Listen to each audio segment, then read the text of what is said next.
I remember the moment I realized something had changed. It wasn't dramatic, no screaming, no slammed doors. It was a text, one line from my wife while I was at work. Don't worry about the trip. You're not really part of this family, anyway.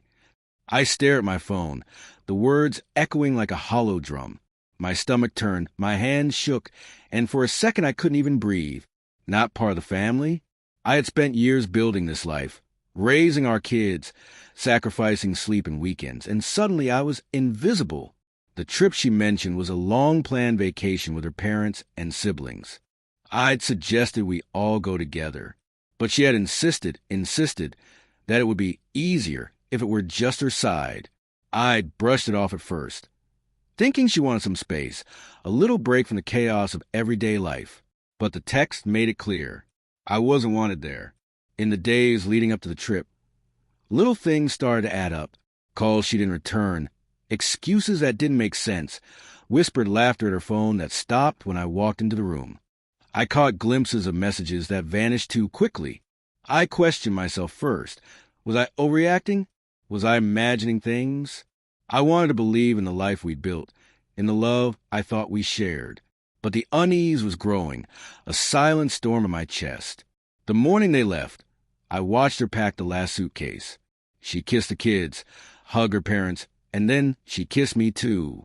Not the warm, lingering kiss I'd been used to. This one felt perfunctory, mechanical, as if I were just another object in the room. Have a good trip, I said, trying to keep my voice steady. She smiled, that familiar smile that used to melt my heart. But it didn't reach her eyes. Thanks. We'll take lots of pictures, she said. I didn't stop them. I let the car pull out, the kids waving from the back seat, their small hands pressed against the glass.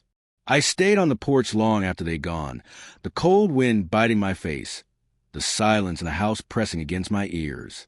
That's when I first felt it, the raw, hollow ache of exclusion.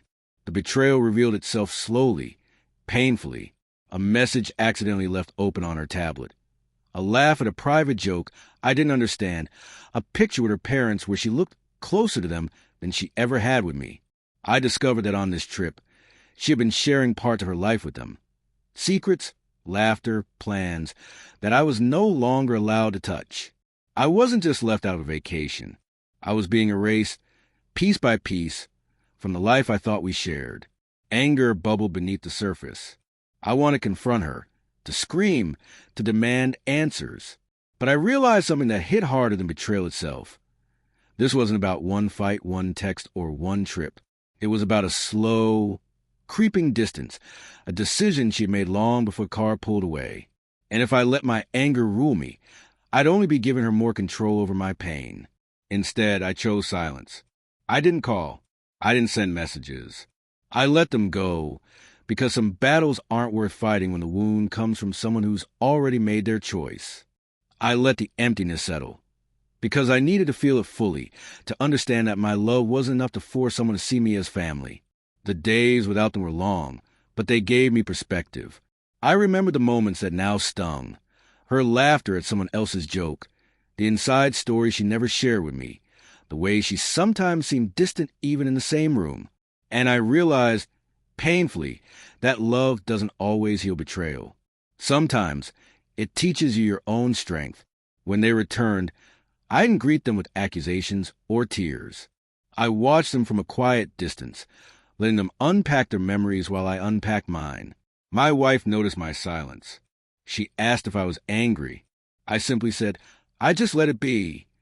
There was no dramatic goodbye, no cathartic confrontation, just a quiet understanding. I was reclaiming myself, even if it meant letting go of the life I thought I'd built. I learned that family isn't just the people who share your blood, or even your home. Sometimes, family is the strength you find in yourself when the people you love choose otherwise. That night, alone, I sat with a cup of coffee and the hum of an empty house. The pain was sharp but clear. I was still here. I still mattered. And for the first time in a long time, I felt real.